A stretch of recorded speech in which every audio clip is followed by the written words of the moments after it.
Sí, crec que vivim en un món on realment la lectura no és important per a la societat, o sigui, o no li donem la importància que té als llibres, perquè crec que pensem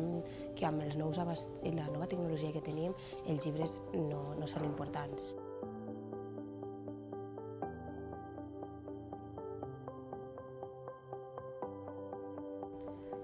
Depèn del llibre, perquè hi ha alguns tipus de llibre que no m'agraden i d'altres que sí.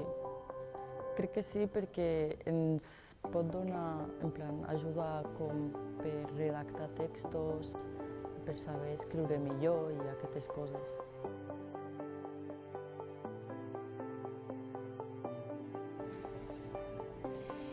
La veritat és que jo com a lectora ho valoro, però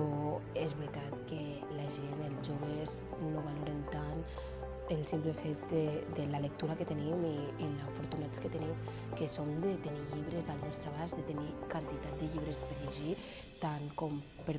comprar-los com gratuïtament. Realment som molt afortunats i no ens adonem d'aquesta oportunitat que tenim. Si fos per mi, els donaria tots els llibres del món, perquè menys llibres tingui millor. Sí, una mica considero que sí és un mètode de coneixement, d'autoconeixement, ja que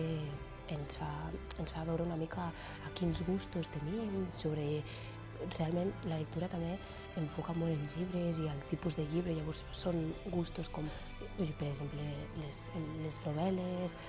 els llibres del terror, llavors de misteri, llavors això ho enfoquem una mica als nostres gustos i ens coneixem a nosaltres mateixos.